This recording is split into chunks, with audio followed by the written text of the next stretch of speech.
breaking down every game, every day in Major League Baseball. This is the Baseball Betting Show. Here is your host, Greg Peterson.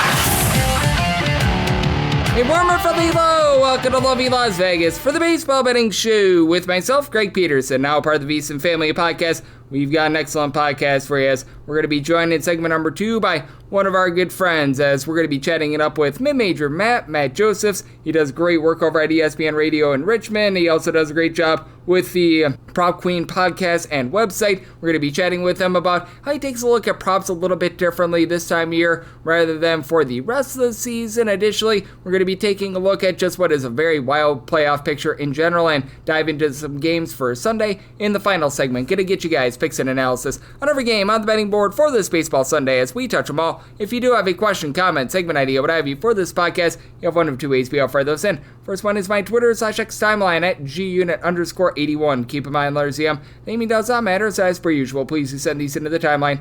The other way is find an Apple Podcast review. If you rate this podcast 5 stars, it is very much appreciated. From there, you're able to fire in whatever you'd like to hear on this podcast via that 5-star review. While I did not get in any Twitter/X questions today, everything is powered by EdgeBoost. EdgeBoost is making sure that bettors are able to have access to their funds whenever and wherever, and that 100% of gambling transactions do get approved when you go to edgeboost.bet, put in that promo code of Greg, G-R-E-G. That'll give you a $1 match on your first deposit up to $25. Now let's take a look back at everything that we saw in baseball on Saturday. Try to find some trends and try to get to know these teams a little bit better. Games from yesterday is Greg buzzing about. Here is the rowdy recap. The Miami Marlins were certainly able to take it to the New York Mets. Got a little bit airy late, but they do get the job done as a pretty sizable underdog. This by a count of 11-8 as David Peterson. Well, we Petersons must stick together, but this was a little bit of a rough one for him as he does not last long in this game, giving up 8 runs over the course of 2 innings. The Mets somehow, someway got him off the hook for the loss as they tied this game up at 8-8 after Chris Zavinsky was able to give 3 scoreless innings. Brooks Raley does not go off the Rayleys. He's able to give you a scoreless inning, so does Gregory Soto, but you had Tyler Rogers give up a run in an inning, and he takes the loss.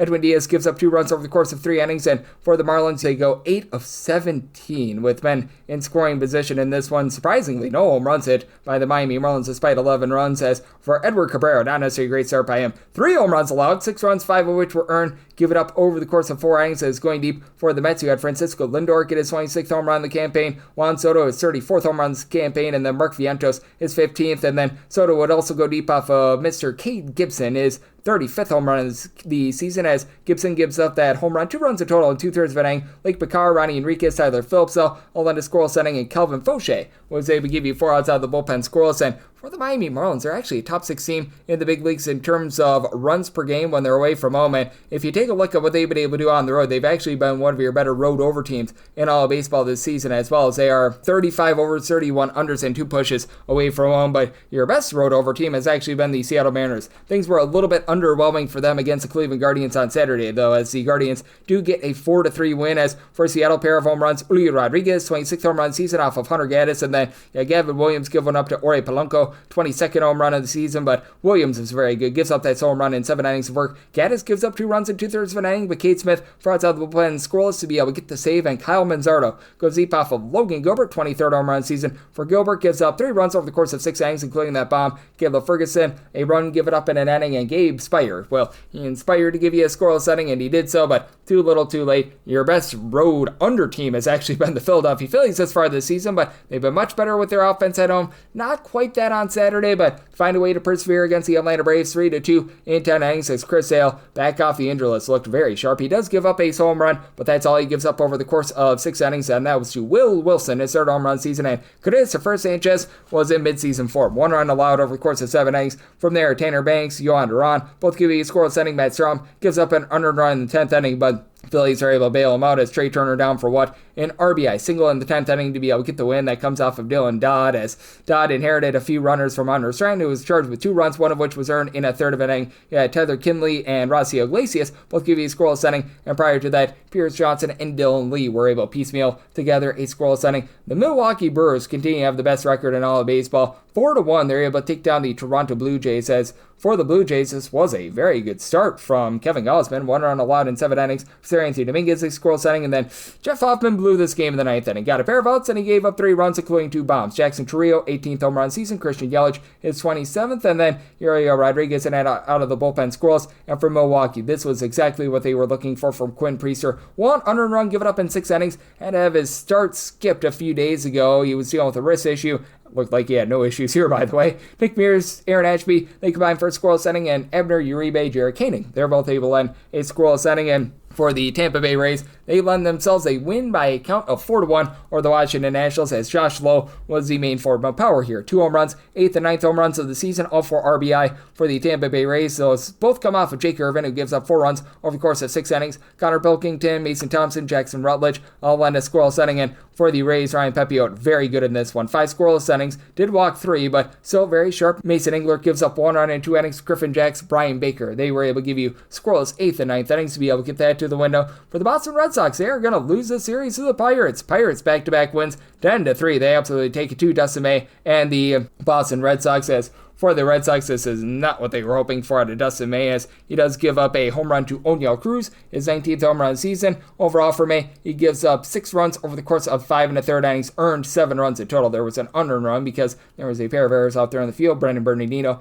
gives up 2 runs in 2/3 of an inning. Greg Weissert along with Steven Matz both give you a scoreless inning, and Jordan Nix gives up a run in an inning, and Carlos Cervantes does take Johan Oviedo deep, his 12th home run of the season, but you don't mess with the Johan Oviedo. It was pretty solid, 2 runs allowed over the course of 5 innings. Mike Burrows in long relief, 1 run allowed in 2 innings, and Yohan Ramirez and Evan Sisk were both able to end a scoreless inning. For the Reds, they are now in danger of perhaps being swept for the first time all season. The Cardinals take the first 2 games of this series 4-2. The Cardinals get the job done on Saturday, as the Reds, by far your best under team in all of baseball, and they did play yet another under, 51 overs, 79 unders, and 6 pushes. And for Michael McGravy, just 1 run allowed over the course of 6 innings, where Alcala does give up a solo home run in his 3rd of an inning of work. That was to Matt McLean, his 12th home run of the season. But from there, you did have Kyle Leahy give you 4 outs out of the bullpen squirrels. Same for Jojo Romero. And for the Cardinals, pair of bombs, as Mr. Connor Phillips gives one up to Wilson Contreras, 20th home run season, and you had Pedro Baez get his 11th home run of the season. As for the Reds, Andrew Abbott takes a loss, but not a bad start. 2 runs allowed over the course of 5 innings. Scott Barlow squirrels saying, but then Phillips gives up that home run in his inning of work. The other home run was given up by Zachary Maxwell, gives up 1 run in his inning. Brent Suter, a scoreless inning, but Reds leave 8 men on base, and they are unable to cash in with those opportunities. The Angels cash in on an opportunity to be able to get a win, though, 4-1. They take down the Houston Astros, as Angels have been one of your best over teams in all of baseball. Only the Blue Jays have a higher over rate, but both of these teams, ironically enough, went under on Saturday. And as a matter of fact, each of your top, I believe, 6 teams in baseball to the over all went under on Saturday. As for the LA Angels, they did a solid job of being able to get to the bullpen. As for the Angels, they got a nice start out of the Professor Kyle Hendricks. 6 innings, he gives up 1 run. From there, Reed Detmers, Jose Fermin, Kenley Jansen all end a scoreless inning, and then Zach Neto does get to Spencer Arrighetti for his 24th home run season. Arrighetti, though, was good. He does walk 5, but 8 punch-outs, gives up that home run in 6 1/3 innings. Brian King from there, a pair of outs out of the bullpen squirrels. Craig Kimbrell, Stephen Oker, they combine for a scoreless inning, but then Brian Abreu in the 9th inning, 3 runs, 2 of which were given up there before Año de los Santos gets an out of the bullpen scoreless, but damage had been done. For the New York Yankees, they do some damage to be able to get their 7th straight win. They take down the Chicago White Sox in 11 innings, 5-3. So if you did have the under in this game, despite it going to 11, you still cash, as Cam Schlittler, a really good start. 1 run allowed over the course of 6 innings. Devin Williams from there does what Devin Williams does. He blew a save opportunity, giving up a run in an inning. It was technically not a save opportunity, but he was trying to hold it. But Luke Weaver from there, scoreless inning. David Benar does not poop the Benar, 2 scoreless innings, and then Camilo Udval does give up an unearned run in the 11th inning, but the Yankees still get the job done with a pair of bombs. Aaron Judge, 42nd home run season, and Austin Wells hits at Wells, his 19th home run season. Both come off of Shane Smith, who gives up 2 solo home runs in 6 1/3 innings. Brandon Eisert, 5 outs out of the bullpen squirrels. Jordan Leisure, Grant Taylor, scoreless 9th and 10th innings, and then Tyler Alexander gives up 3 runs, 2 of which were earned over the course of his 11th inning of work. And for the White Sox, 2 of 15 with men in scoring position. Certainly not going to get the job done there, and his team was able to get the job done. The Royals, they take it to the Detroit Tigers. It's by a count of 3-1. The debut of one Stephen Kolek for the Royals, very successful. 1 run allowed in 6 innings. From there, John Schreiber, Anel Zerpa, combined for a scoreless inning. Lucas Erceg, Carlos Aceves, both lend a scoreless inning, and for the Royals, pair of bombs as Miguel Garcia gets his 15th home run season, and Bobby Witt Jr. his 20th. For Garcia, goes deep off of the starter and captain Jack Flaherty, who wasn't bad here, 5 2/3 innings, allows that home run. Tommy Kahnle from there, 4 outs out of the bullpen scoreless, but Bobby Witt Jr. does take Tyler Holton for a ride. Holton gives up 2 runs in 2/3 of an inning with that bomb, and then Brendan Hennefy was able to give you an out of the bullpen scoreless. For the Orioles, they take it to the San Francisco Giants, 11-1 to final, as the Orioles have been one of your top road under teams in all of baseball, but on this day, they were able to get a trio of bombs, as you had Ryan Mountcastle get his 5th home run season. That comes off of Carson Seymour. Tristan Beck was taken deep by Mr. Samuel Basallo, his first career home run, so a congratulations there. And then you had a home run number 2 of the campaign by Jeremiah Jackson. That one comes off of Mr. Seymour, as well as for Carson Seymour, gives up 4 runs over the course of 3 innings. From there, Tristan Beck gives up 4 runs in 3 2/3 innings. They piggybacked off of one another, and they weren't great. And then Matt Gage was even worse, giving up 3 runs in an inning. You had from there a scoreless inning from the position player, Christian Koss, so yay, verily there, and Yo Piguero, and out of the bullpen squirrels. Lone form of offense for the San Francisco Giants, William Adames, 25th home run season. That comes off of Trevor Rogers, who just continues to be amazing. Down to a 1.39 ERA, gives up that home run in 7 innings of work, and then Sean Dubin was able to clean up 2 scoreless innings. For the Cubs, they do find a way to persevere and get the job done.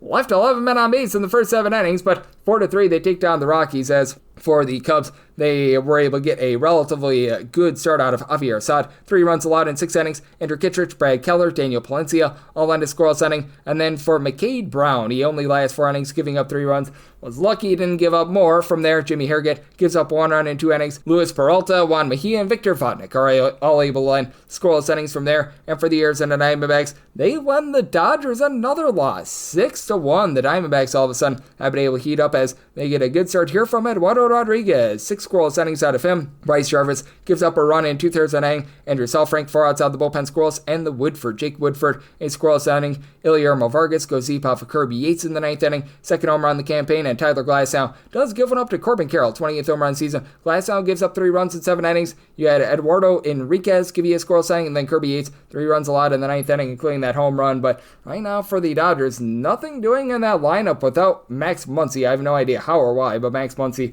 always seems to make a big impact for that team. And the San Diego Padres, they had a lot of impact at the plate. They take it to the Minnesota Twins, this by a count of 12-3, as the Padres have been one of your best under teams in all of baseball, currently sitting with 59 overs, 73 unders, and 4 pushes, but they got all aboard Mick Abel in this one. For Mick Abel, came out of the bullpen, gave up 6 runs, 5 of which were earned in an inning, as Taj Bradley, actually a halfway decent start, sole home run, give it up over the course of 5 innings. From there, Brooks Kriske gives up 3 runs in an inning. Genesis Cabrera, he comes in for an inning. He gives up 2 runs, including a home run, and Ryan Fitzgerald, the backup third baseman, a scoreless inning for the Twins, and Byron Buxton does go deep off of Nick Pivetta. 28th home run season for Pivetta. 3 runs allowed in 5 innings. Hasn't been quite the same on the road rather than at home, but when the team goes 7-17 with men in scoring position, and you get 2 Elias Diaz home runs, you know that you're getting some run support. 7th and 8th home runs of the campaign for Diaz, and Ramon Laureano, 22nd home run of the season. And then for the bullpen of the Padres, Jason Adams, Jeremiah Estrada, Alex Jacob, and Adrian Morejon, all able to end a scoreless inning. And do have to have this up by midnight Pacific, 3 o'clock a.m. Eastern. Looks like this one is going to be going final relatively soon, and the Rangers are right now all aboard the A's. They're up by a count of 7-3 going into that 9th inning. As for the Walker, Texas Rangers, you were able to see this team get to the young gun starter and Mason Barnett in his MLB debut. 5 runs allowed, give it up in 4 innings, including a home run. From there, Hogan Harris, Tyler Ferguson, both on his scoreless inning, but John Newcomb, pair of outs out of the bullpen, he allows 2 runs, and Oswaldo Bido, to this point, has given you 4 outs out of the bullpen scoreless. He did have a pair of home runs for the A's off of Merrill Kelly, as Brent Rooker, his 27th home run season, and then you had Lawrence Butler get his 18th home run season. For Kelly, gives up those 2 home runs, 3 runs in total in 6 1/3 innings. Jacob Webb, a pair of outs out of the bullpen scoreless, and then Phil Matone, a clean 8th inning, with Wyatt Langford being able to go deep for the Walker, Texas Rangers. Home run number 20 of the campaign, and if you're looking trend-wise at what we're getting in Major League Baseball, it has been an underwhelming season overall. The under still hitting at a little bit north of 51%, 997 unders to 949 unders, going to be 950 with this Rangers versus A's game. And for the favorites, they're hitting overall at about 57% for the season, 1,148 and 868 on the money line. But if you look at the last 30 days in Major League Baseball, it has been quite overwhelming. How about 206 overs, so 179 unders, so about 53.5% to the over over. Meanwhile, favorites are hitting at about 57%. So online for the season, 228 and 172 on the money line. Meanwhile, in the last 7 days in baseball, favorites hitting at about 57%, 55 and 41 on the money line. Meanwhile, the over rate just below 49%, 46 overs to 48 under. So that's what we're seeing in baseball right now, and that's what we're all getting trend-wise. Coming up next, how about if we do chat it up with one of our good friends, Mid-Major Matt Josephs. He does a great job over at ESPN Radio in Richmond and so much more, and he joins me on the flip side here on the Baseball Betting Show with myself, Greg Peterson, now a part of the VC Family Podcast.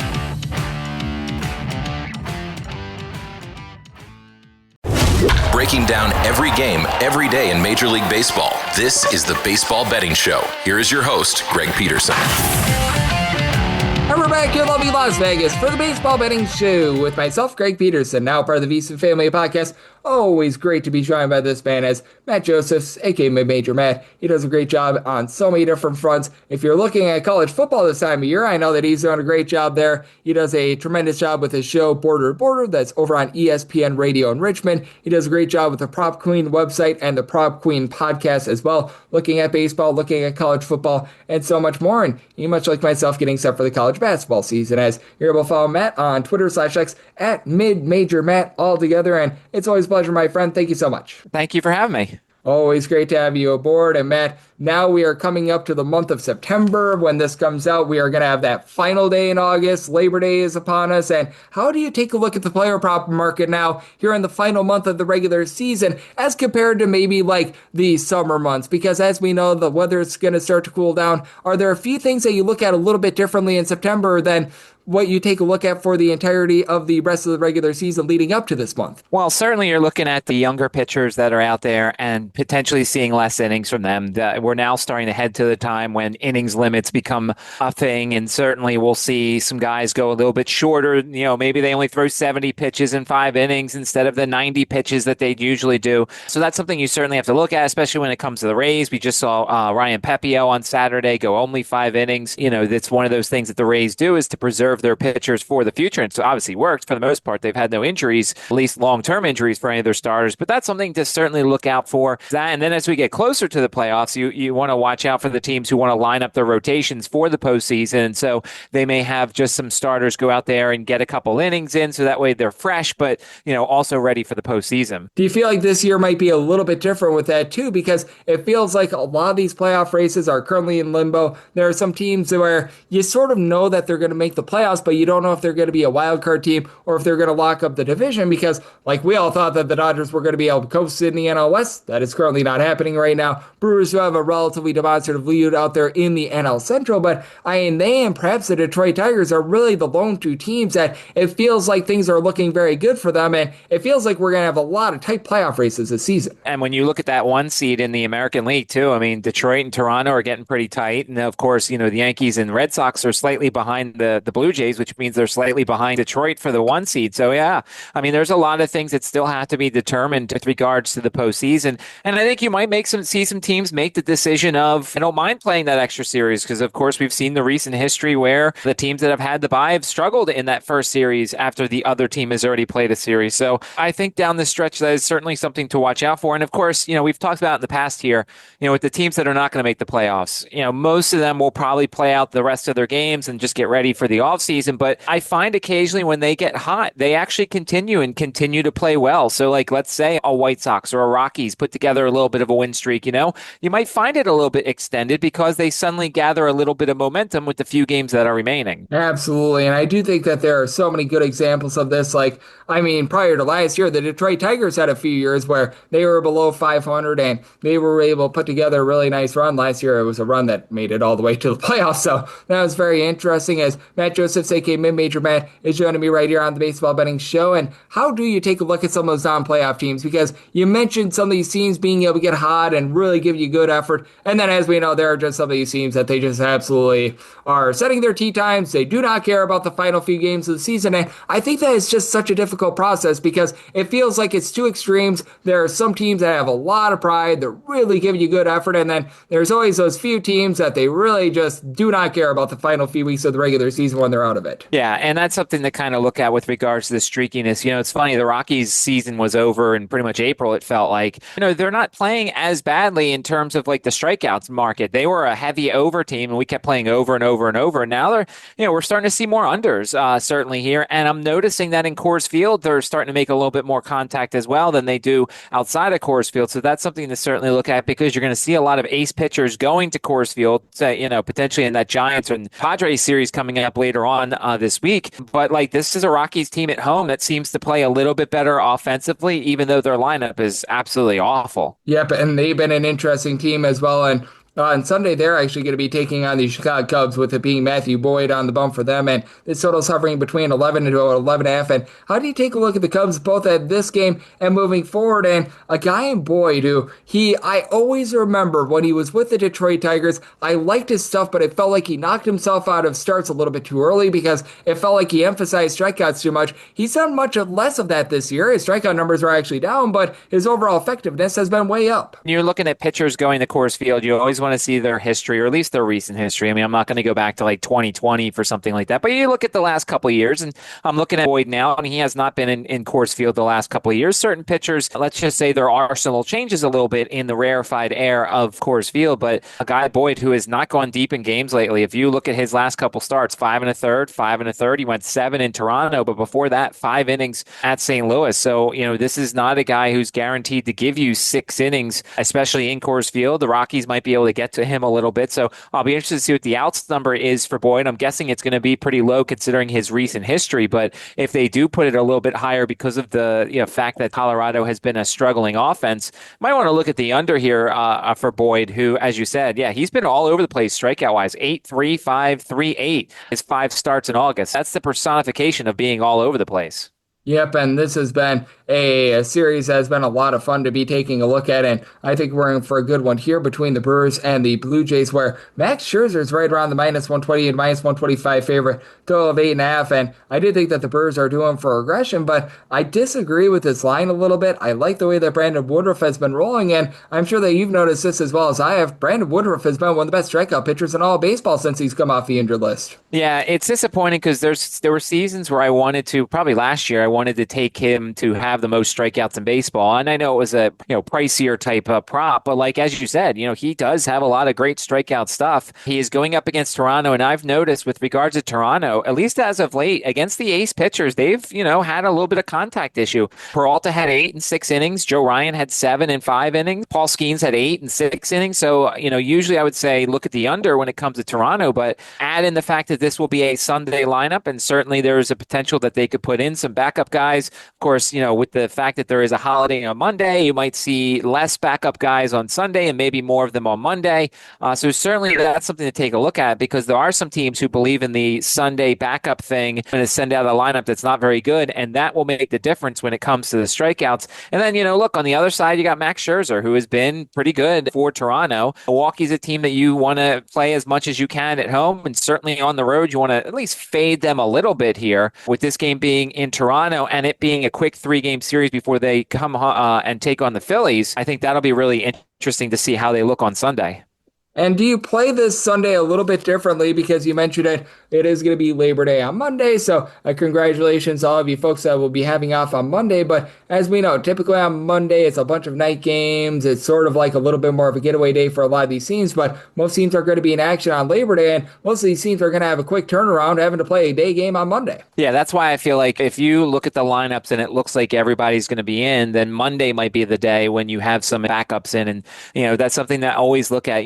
Sundays are one of those days where, for the most part, if I'm really feeling confident about a pick, I'll put it in early. But Sundays are usually the days that I wait for lineups. Certainly want to check weather, as always, because it is nice out, but rain and wind and all that stuff can certainly wreak havoc on certain wagers. But yeah, Sunday are the days that I kind of wait a little bit longer to make sure the right batters are in, or I look at my spreadsheet and I kind of go back and I look, all right, what has this team done the last couple of Sundays? Are they striking out a lot? Does that mean there are some bench guys, or are they, playing pretty well on Sundays, at least in terms of contact and going up against certain pitchers. So this is the one day besides maybe Thursdays that you kind of look at this sort of thing to decide how you want to play a game. Yep, and I do think that that's such good advice as well, because on Sundays it always feels like it becomes a baseball twilight zone where you think that you know everything about baseball, and then sometimes it just goes into the abyss a little bit as well. So very well said there, as Matt Josephs, aka Mid-Major Matt, is joining me right here on the Baseball Betting Show. And obviously this man has been the center of attention for much of the baseball season. And Tariq Skubal, he and the Detroit Tigers, massive favorites against the Royals with a total of 7.5. But Michael Wacha has been very intriguing. Obviously not been a guy that's been able to get a lot of strikeouts, but he's been limiting our contact. He's been rock solid for the Royals. How do you take a look at this one with the Royals right around about a plus 150 home underdog?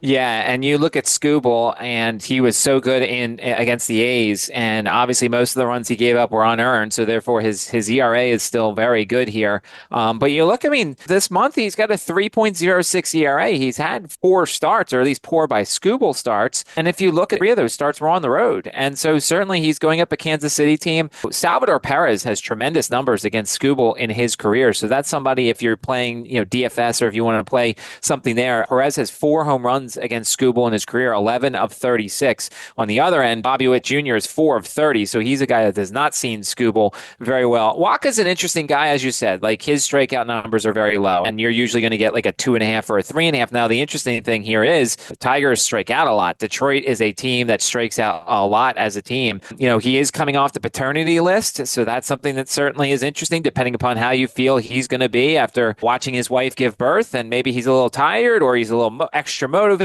So certainly there are some extra things. Plus, he just saw Detroit about a week ago and pitched all right, against them. Gave up 3 runs and 8 hits in 6 innings in Detroit. So that also comes into play here with the quick turnaround in the second straight matchup. Yep, and I do think that this is going to be one of the more intriguing matchups on Sunday, as well as for the Royals. They are looking to claw their way back into that playoff picture as well. And then I think that this is a very interesting one as well, with Hurston Waldrop and Jesus Luzardo going at it on Sunday Night Baseball. The Phillies are right around about minus 150 or so favorites, and Luzardo's been one of the trickiest guys to handicap, because if you look at the advanced numbers, things should be pointing in a positive direction for him. He's had a few massive blow-up starts, and Hurston Waldrop has been absolutely amazing since the Atlanta Braves called him up. A former first-round pick that is very much living up to that billing and then some. How do you take a look at this sort of start with a guy in Waldrop who has been very surprising, and I do think that there might be a little bit of regression coming here, and a guy in Luzardo, I think that there should be a little bit of positivity coming for. Yeah, you have to wonder how much of that Marlins start he had last time out was they saw him already once, so they knew what was coming. He had no strikeouts. He gave up 8 hits in 5 1/3 innings. I was disappointed because I had the outs over and it didn't hit in that game. But, you have to wonder if that's the type of thing where he,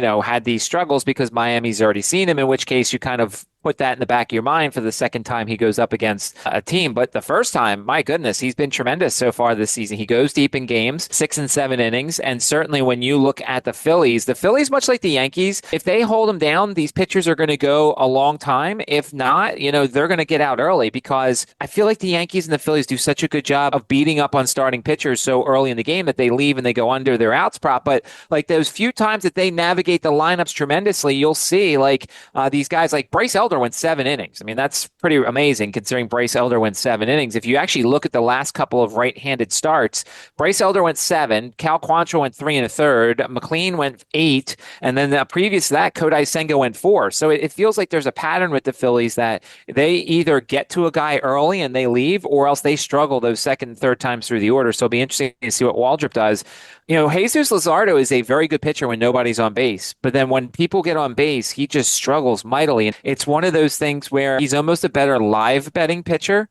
If you see him get a runner or 2 on, and maybe it's the heart of the Braves order, maybe you put a bet in on the Braves, either their live team total over or their live run line or whatever. But you're right. Luzardo looks like Cy Young sometimes, and then there's other times where he doesn't. And don't forget, he's well past his innings here because, last year he was injured. And so this is new territory for him in over a year. That's something else you certainly have to consider here. Yep, absolutely. And with Jesus Luzardo, it's just been sort of an up and down season. From first 2 months of the year, he actually looked like a fringe Cy Young candidate, and certainly the last 2 months have not necessarily been so great, to say the least. As Matt Joseph, aka Major Matt, joining me right here on the Baseball Betting Show. And in terms of just the overall playoff picture, how do you take a look at it right now? Because I know that there are some folks feeling relatively good about the Phillies, even with the Zach Wheeler injury, with the LA Dodgers. Obviously, they've dealt with ailments. They've been up and down. The Brewers have the best record in the National League, but I'm not necessarily a believer in them. And for the American League, I feel like you could throw a dart at the dartboard with any team that's currently in the playoff picture, and you can make a good gift for them, perhaps making the World Series. Yeah, this is the rare season where I don't think there's a single team I feel uber confident to go and win the World Series. Like I can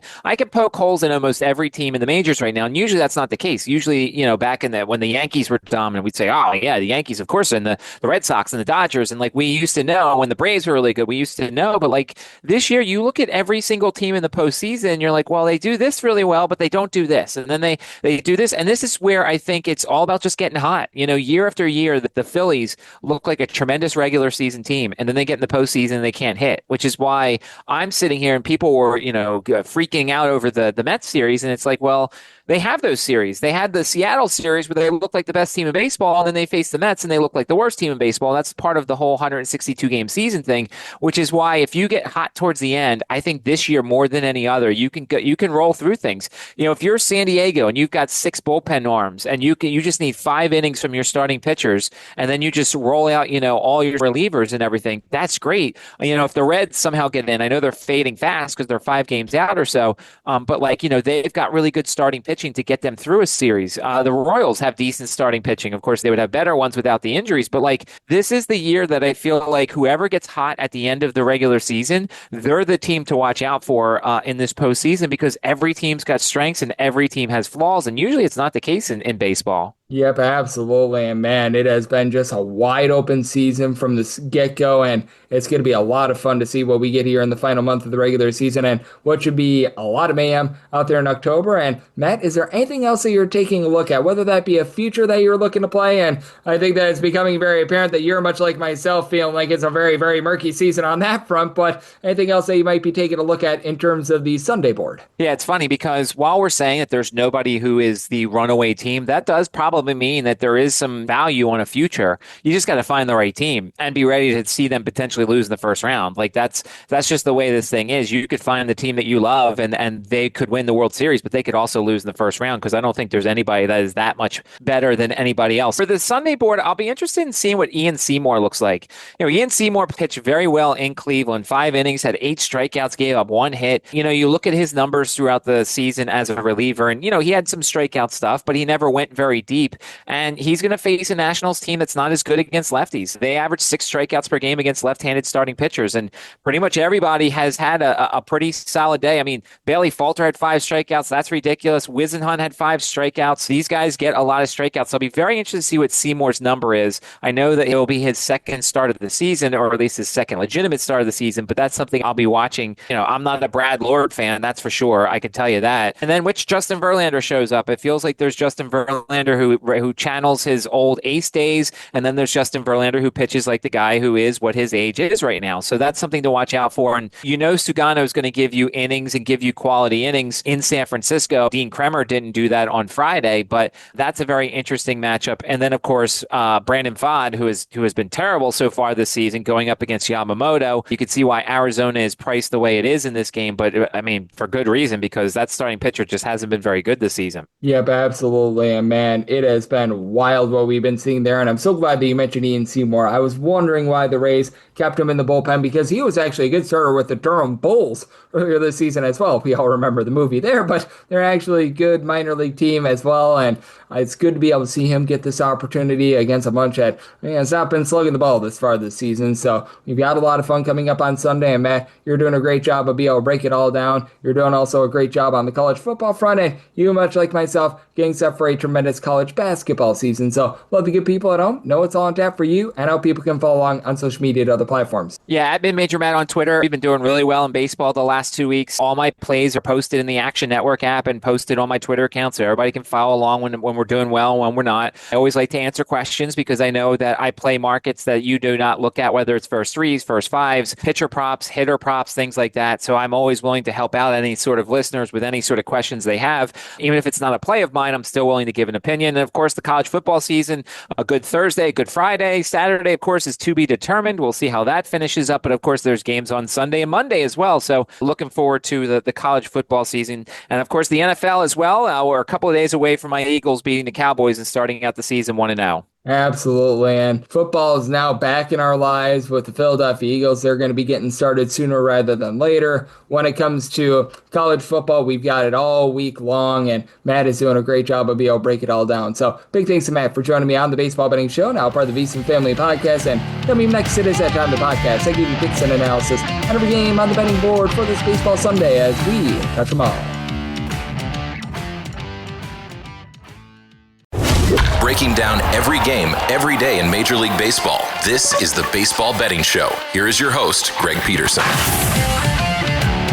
And we're back here in lovely Las Vegas for the Baseball Betting Show with myself, Greg Peterson, now part of the VSiN Family Podcast. Always great to be joined by Matt Josephs. You know him better as Major Matt. Does a great job taking a look at this great game that we all know and love of baseball. I know that this time of year also does a great job on the college football front, and every single time he joins me, learns such great insights. So a big thanks to Matt for joining me in the last segment. Now it is that time of the podcast. I give you picks and analysis on every game on the betting board for this baseball Sunday as we touch them all. If a game is listed on the betting board, Greg has a side and a total on it, so it is time to touch them all. Do note that as per usual, any changes that are made to these plays will be listed up on my Twitter/X feed at @GUnit_81, and we are going to be going in Las Vegas rotation order. This is where we go with the National League games first, then the American League games, any interleague games. Those are going to be at the bottom. That'll keep things all nice, neat, clean, and easy. So how about if we do get things started with 9:51, 9:52 on the card? It is the St. Louis Cardinals on the road against the Cincinnati Reds. And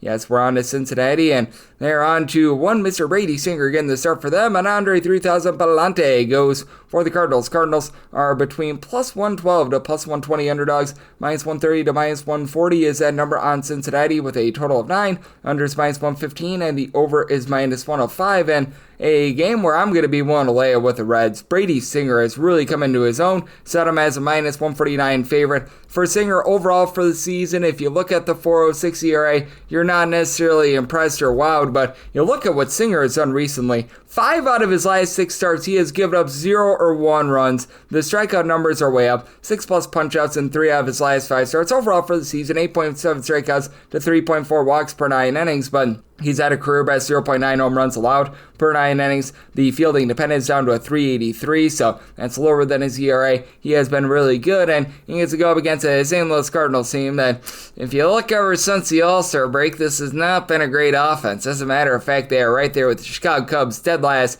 in the big leagues in terms of runs per game ever since the All-Star break. And for the St. Louis Cardinals, they just have not been able to get much power outside of Wilson Contreras, who's been able to give you 19 home runs. Still has yet to serve that suspension for the tirade, by the way, so I'm not sure when that's going to be coming, but that'll be coming at some point. But for the St. Louis Cardinals, the big thing is the young guys just have not really been able to step up for this team. You're looking for a little bit more out of these guys like a Nolan Gorman, Pedro Baez, Jordan Walker, who did have a home run a few days ago. All these guys are hitting at 229 or lower. Lars Nootbaar has been able to give you 13 home runs, but he's hitting at 235. You've had Brandon Donovan move the line, but he's on the injured list. Von Reyer's been solid, 365 on base, and Alec Burleson, 16 bombs, hitting about a 285. But overall, this has been a lineup that has not been great. Bullpen has been fine. You've got quite a few guys going out there giving you a sub 325 ERA. Mance Vanson, Riley O'Brien, Jojo Romero, Kyle Leahy. So these guys have been able to do a solid job. But for Andre 3000 Palante,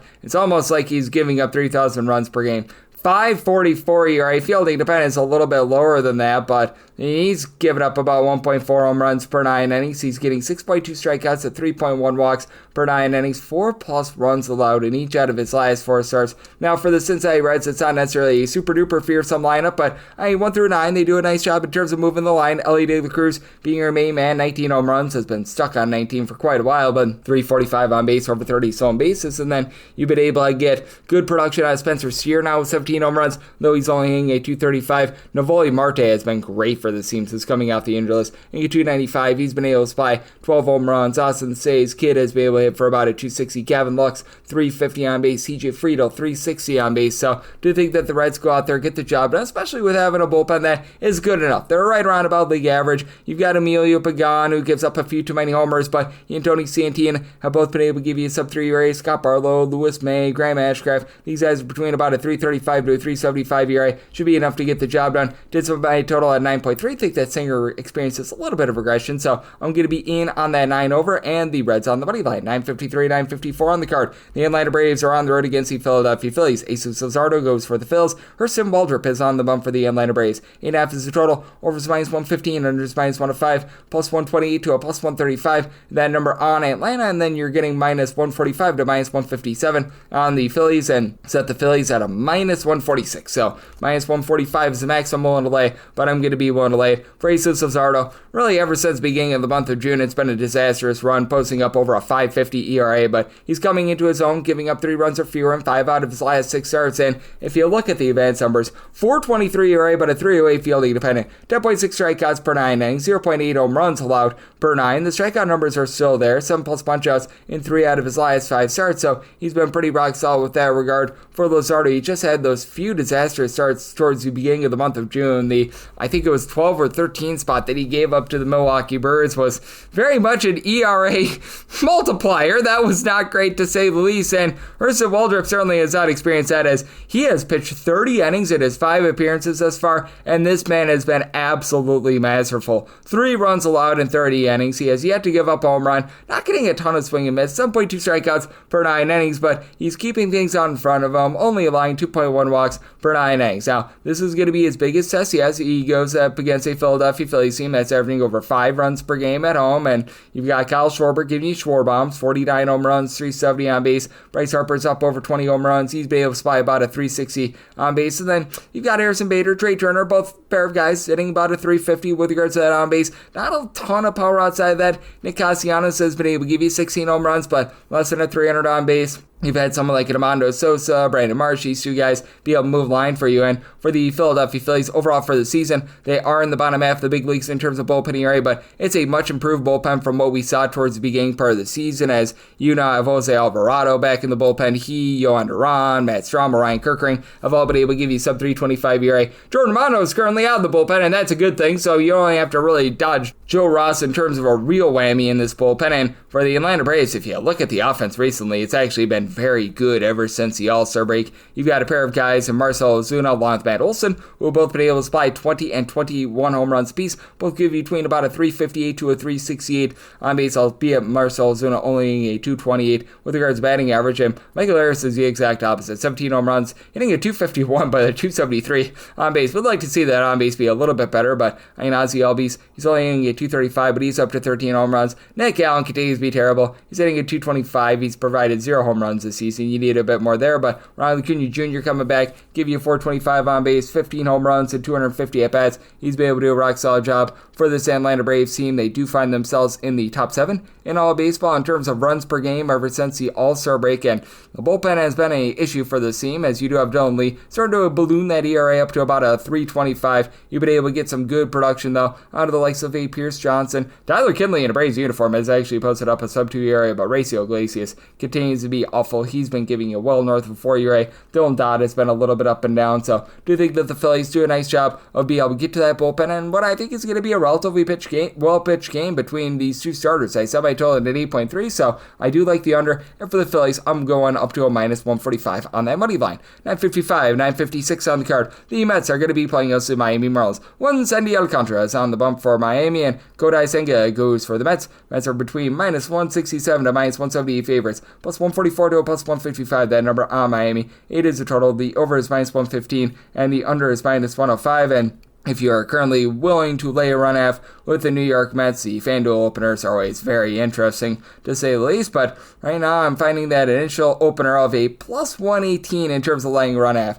I would need at least a plus 120 to be able to get there when we get a little bit of better straddles. Right now, I'm seeing that money line there, about a minus 170. I think we should be able to get a plus 120 on this run line. So most likely, we'll be looking at the Mets in some form or capacity on the run line for Kodai Senga. The walks have been an issue for him, but he's still doing a nice job mitigating hard contact and keeping things out in front of him. 273 ERA, again, giving up 4.4 walks per 9 innings, but less than 1 home run per 9. He's getting 8.5 strikeouts per 9 innings. Has experienced a little bit of regression, 3+ runs allowed in 4 out of his last 5 starts, and does go up against the Miami Marlins team that we saw him have a really nice outburst yesterday. And for the Miami Marlins, my goodness, this is a team that is actually really putting up the runs away from home this far this season, as the Marlins are 5th in the big leagues in terms of runs per game away from home. They're averaging right around about 4.9 runs per game on the road, so yay, barely there, but they're without Kyle Stowers right now. That's their main home run hitter, 25 bombs, giving you about a 370 on base. Outside of that, Augustin Ramirez is pretty much the only guy on the roster who's currently giving you over 12 home runs, and he's only been able to hit in the neighborhood about a 232, 235. Xavier Edwards has moved the line, though. He's hitting a 280 for this bunch, and you've been able to get good production out of Liam X, 355 on base. Small sample size, but Alberto Arnias, he's been able to give you about a 325 on base as well, so he's been stepping up. Now you're looking at someone like a Joey Weimer who comes on over from the Brewers. That's not necessarily a place where you want to be, but Otto Lopez has been able to give you double-figure round of homers. And for the Miami Marlins, if you look since the beginning of the month of June, it's been very much an up-and-down bullpen, and they had to use up quite a bit of that bullpen yesterday. But that said, you've had the likes of Tyler Phillips, Ronnie Enriquez, Lake Picard, Kate Gibson. These guys give you a sub-350 ERA, so they've been solid there. And for the New York Mets, Ryan Elsley, man, this has been a guy that's not stepped up in the bullpen, to say the least, as right now he is posting up well north of a 5 ERA in a Mets uniform. Tyler Rogers has been pretty solid. He and Gregory Soto have given you good innings. And Brooks Raley down to a sub-3 ERA. For the Mets, it is a little bit of top-heavy lineup, as you've got a quartet of guys who will be able to give you at least 20 home runs this far this season, as it's been Brandon Nimmo, Francisco Lindor, Juan Soto, and Pete Alonso all supplying the boom. For Lindor, goes deep yesterday. He's up to about a 340 on base. Alonso's back up to a 350 on base, and Soto still give you that 395-ish on base, but the rest of the guys are actually starting to step up. Mark Vientos, Brett Beatty, Jeff McNeil, all at least 12 home runs, all hitting at least a 245, so that's been good. Cedric Mullins not really moving the line in terms of on base, but he's been able to give you 15+ home runs as well, so it's a very interesting spot, especially with a guy in Sandy Alcantara's looked a little bit better recently, but if you look at what he's done overall this season, man, it's not great, to say the least. A 5.87 ERA. Now has given up 1 or 2 runs at each out of his last 3 starts, so he's been looking a little bit better there, but also with Sandy Alcantara, this guy on the road has been absolutely terrible. His ERA on the road is above a 7. His home runs per 9 rate on the road is hovering right around about 1.5. On the road, he's giving up over 4.5 walks per 9 innings. I do think that the Mets get to him pretty good, so plus 120 or better, going to be willing to lay run half with the Metropolitans, and so I tell it at 8.3, so here at the 8, I'm going to be in on the over as well. 957, 958 on the card. It is the Chicago Cubs on the road against the Colorado Rockies. Tanner Gordon goes for the Rockies, and Matthew Boyd is on the bump for the Cubs. The Cubs are a very sizable favorite, anywhere to minus 230 to a minus 240, plus 190 to plus 210 is that number on Colorado. 11.5 is the total. The under is minus 125, and the over is plus 105. And if you're willing to lay a run half with the Chicago Cubs right now, obviously you're getting that initial FanDuel opener, which can be all over the place, but right now I'm finding that at a minus 166, and I set mine at a minus 168. I actually would be willing to lay the minus 166 run line. I'd probably rather lay like 2.5 runs at closer to even money, because this is really getting exorbitant, and I just have absolutely no faith whatsoever in Tanner Gordon doing anything good whatsoever. As for our good friend in Tanner Gordon, this has been a miserable season. How about a nice whopping 6.44 ERA? Now, the fielding independent is a 4.55, but no deception whatsoever. 5.7 strikeouts per 9 innings, 1.3 home runs, 2.3 walks allowed per 9 innings. This has just been a disaster of a season for him, and for Tanner Gordon, it's just been really bad when he's been on the road. Now, the good news is he has given up 3 earned runs or fewer in each out of his last 3 starts, so hooray there. But that said, when he's at home for Tanner Gordon, he's still been just giving up way too much with a 4.78 ERA. That actually goes to a 9.33 on the road, so he actually has reverse splits if you look at your average Colorado Rockies pitcher. And then for Matthew Boyd, he's been solid all season long. 2.82 ERA, 3.41 fielding dependent. His strikeout numbers are down to about 8 strikeouts per 9 innings, but less than 1 home run, 2.1 walks allowed per 9 innings, so he's been able to do a nice job holding down the fort. And this is a Chicago Cubs bullpen that, are they performing the same way that they did at the beginning part of the season? No, but at the same time, they've still been rock solid, getting the job done. Daniel Palencia, Drew Pomerantz, along with Brad Keller. These are guys give you a sub 250 ERA. And then for the Cubs, they entered into the series tied with the St. Louis Cardinals for fewest runs per game ever since the All-Star break. Obviously, when you go to elevation, that helps out your offense quite a bit, as you still have Seiya Suzuki along with Pico Armstrong between 27 and 28 home runs apiece, but Michael Busch seems to be busting out again. 26 home runs over a 340 on base. Carson Kelly has been able to give you about a 340 on base. Dansby Swanson is hitting a 250 with 21 home runs. Like 1 through 9 for this team has been very rock solid, and Matthew Shaw has really been able to get things rocking and rolling as well. And then for the Colorado Rockies, obviously it's a lineup that's much better at home rather than on the road, and Hunter Goodman has just been able to hit everywhere. He's supplying the team with 26 home runs. He's hitting at 275, so he's been the one guy that has been able to produce for the team in both locations. But you do have someone like a Jordan Beck who's hitting less than a 225 away from home. At home, he's hitting closer to a 316. Brenton Doyle is hitting a 330 at home with 10 home runs, no power whatsoever away from home, and away from home he's hitting below at 200. It's been an up and down season for Mickey Moniak, but at home 300 average. He's been able to give you 11 home runs as well, so it's a little bit of a better Rockies lineup when they're at home. But for this Rockies bullpen, man, are they rocky? As they are currently 29th in the big leagues in terms of bullpen ERA. Jimmy Ergitt, Victor Vodnik have both been able to give you a sub 335 ERA, and then you got Juan Mejia and Duggan Darnell who are right around about a 4 or so. But man, when you get into the likes of Nick Anderson, when they've had him out there, Seth Alverson, because right now he's dealing with injury, Anel Shavili, Luis Peralta, all these guys rocking a north of 4.95 ERA, less than savory. So I did set a high total here, 11.2. Right now we're seeing that 11.5. I'm in on the under, though. I would rather take it 11 over rather than 11.5 under. I'm right now starting to see some 11s pop onto the board with a juice of minus 115 to the over. I would take that 11 over, and the Cubs on the run line. 959, 960 on the card. The LA Dodgers play Sears and the Diamondbacks. Brandon Pfaadt looks the battle for the Diamondbacks, and Yoshinobu Yamamoto is on the bump for the Dodgers. Dodgers are between minus 205 to a minus 220 favorite, plus 175 to a plus 185 is that number on Arizona. 8.5 is the total. Over is minus 115. Under is minus 105. And for the Dodgers, I set them at a minus 231 on the money line. If you're looking at that initial opener with regards to the run line, right now you're finding that at a minus 113, and I'd be willing to go up to a minus 118 on that run line. Brandon Pfaadt is just such a fadeable pitcher at this point. It's not even funny. Like, man, this has been so less than tremendous for him thus far this season. As for Mr. Brandon Pfaadt, he's got a 5.24 ERA. The fielding dependent is more around about 4.39 because he's not giving up a lot of walks, 2 walks per 9 innings, but not a lot of deception, 7.4 strikeouts per 9 innings. And you take a look at what Brandon Pfaadt has done on the road, man, this has been a less than tremendous. How about a 7.06 ERA? And he has given up 19 home runs at 66 and a third innings. Just doing the math in my head, that's right in the neighborhood about 2.3 home runs per 9 innings away from home. Like, not great to say the least. And now you have to go up against an LA Dodgers team that's number 1 in the big leagues in terms of a run production at home, albeit they have not been the same lineup without Max Muncy. I have no idea how. I have no idea why. But whenever Max Muncy is out of the lineup for the LA Dodgers, these guys can't hit. But you still do have Shohei Ohtani doing Shohei Ohtani things. 45 home runs. He's been able to give you above a 375 on base. Freddie Freeman continues to give you about a 370 on base with 18 home runs. Will Smith is getting jiggy with it, 400 on base. Mookie Betts has had a down season, but he's been picking it up a little bit. And then Andy Paz, 23 home runs. Teoscar Hernandez really doesn't draw any walks, but he's up to 21 bombs as well. And then for the Arizona Diamondbacks, it's a little bit more mix and match with having Eugenio Suarez and Josh Naylor out of the fold, but Blaze Alexander, 7 home runs and less than 150 at bats. You're getting back Gabriel Moreno, who's been able to 280 this year. Now, the bottom of the lineup with the likes of Guillermo Vargas, Heather Locklear, these guys are giving you nothing, but you've got Ketel Marte, slowed down with the power, but it still give you above a 385 on base. Geraldo Perdomo Romo, 385 on base. Corbin Carroll, 27 home runs. The big issue that you've got for the Diamondbacks, this is an absolutely terrible bullpen. They could use Ryan Thompson back sooner rather than later because right now you're relying upon guys like Jake Woodford, Jalen Beeks, Kyle Bacchus. All these guys are posting up above a 4 ERA. Bryce Jarvis as a long guy has been terrible. Andrew Saalfrank has been very good, and John Curtis with 2 S's to give you a bit of something. And reinforcements have come for the LA Dodgers. Tanner Scott and Kirby Yates.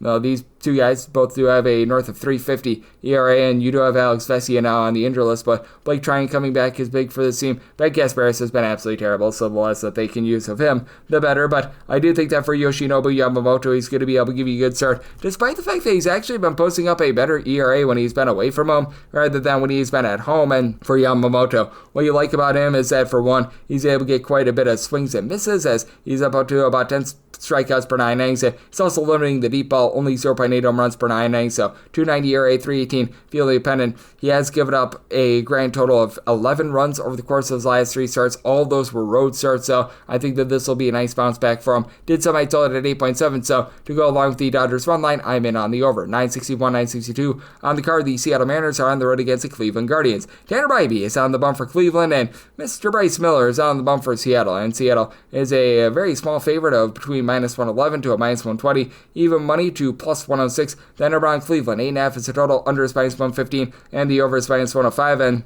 I disagree with his line. I set the Cleveland Guardians at a minus 132, so I am going to be willing to take a shot on them on plus money on the money line for Tanner Bybee. This has been a no good, very bad, terrible year. 4.73 ERA. He is experiencing a career low 8 strikeouts per 9 innings, giving up 1.5 home runs per 9 innings. So he's got a 4.64 fielding dependent, and he has now given up at least 4 runs in each out of his last 5 starts. That doesn't necessarily sound great, but when you take a look at Tanner Bybee and what he's done at home versus away from home, it's a night and day difference. At home, he has been able to post up an ERA of a 3.58. At home, he's giving up about 1 home run per 9 innings. Like, he's not been Cy Young at home, but he's been serviceable. On the road, 5.64 ERA, and on the road, 1.9 home runs allowed per 9 innings. So very much a big difference there, and I just don't have any faith whatsoever here in Bryce Miller, as for his career, he's always struggled on the road, and he just has not been himself this year because he's been dealing with a bunch of injuries. He has made now 3 starts since coming off the injury list, actually 2 starts since coming off the injury list, and in those 2 starts, 10 innings, he has allowed 8 runs. That is not great to say the least, including 5 home runs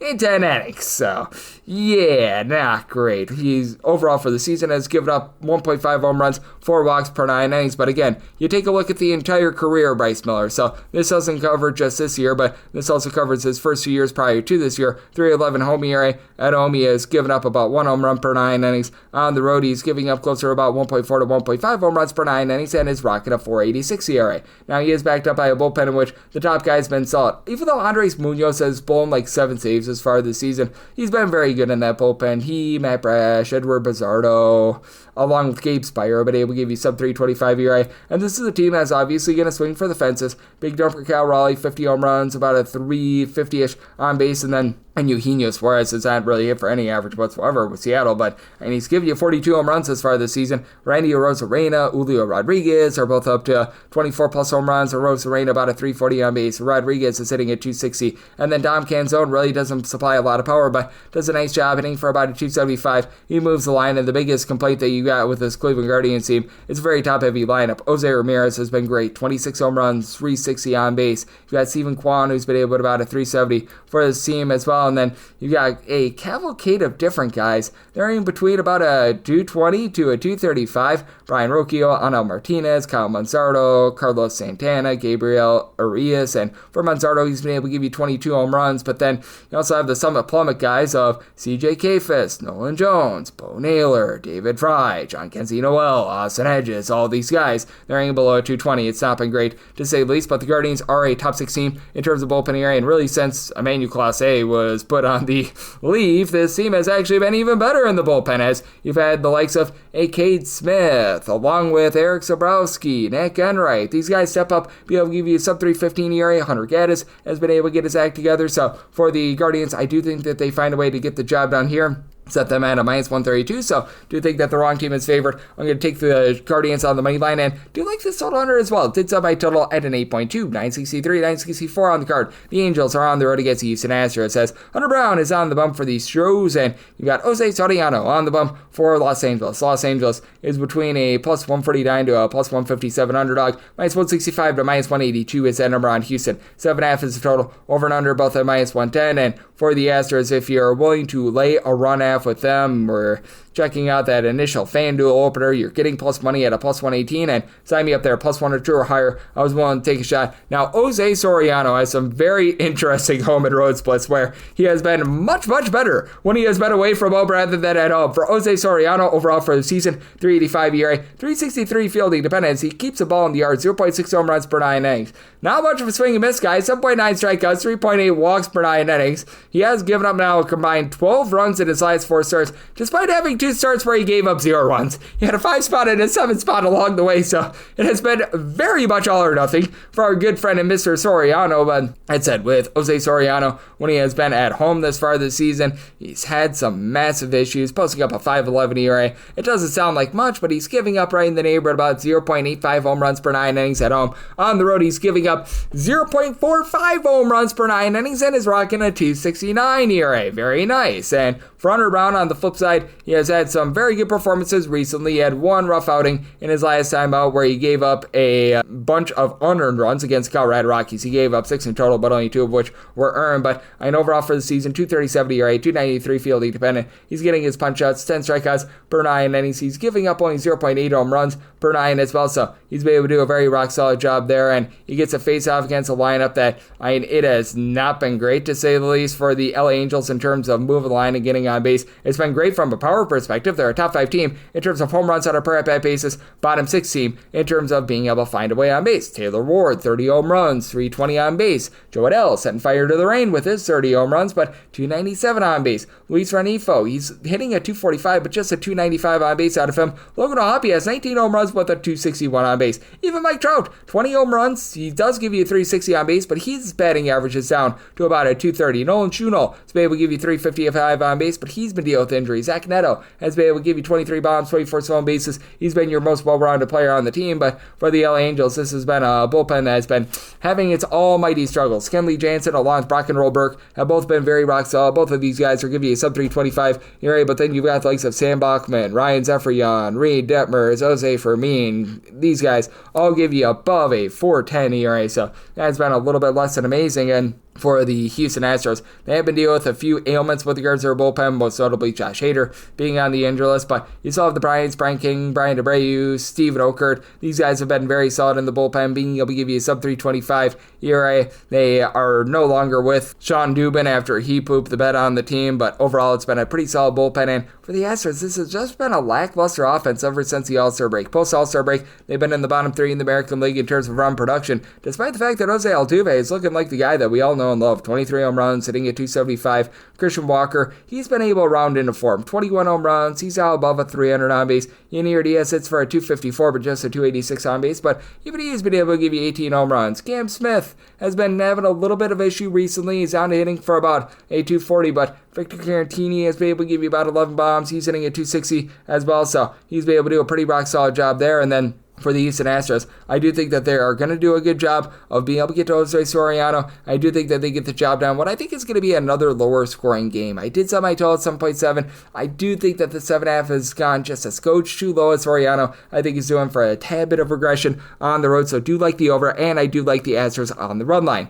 965, 966 on the betting board. It is the Detroit Tigers on the road against the Kansas City Royals. Michael Wacha, and if he has a bad performance, it's the dying Pac-Man voice of Michael Wacha Wacha Wacha Wacha. Going for the Royals, and Tariq Skubal goes for Detroit. 7.5 is the total. Under is minus 115 to minus 120. Over is between even and minus 105. And for the Tigers, minus 167 to minus 182 is that number there. Anywhere between plus 148 to a plus 158 is that number on the Kansas City Royals. And I'm going to be willing to take a shot at a plus 155 or higher on the Royals. Michael Wacha just coming off the paternity list, so a congratulations to him. And for Michael Wacha, he's not going to give you a whole bunch of swing and miss, but the one thing they can emulate Tariq Skubal on is good command. 2.3 walks, 0.8 home runs allowed per 9 innings by Michael Wacha, 3.39 ERA. Now, 6.5 strikeouts per 9 innings. But, this guy's been as steady as they come. 2 earned runs or fewer allowed in 4 of his last 5 starts. Lone outliers when he gave up 3 runs. So, he's been great there. He really has not gotten lit up in any of his starts thus far this season. And for Michael Wacha, when he's been in Kansas City,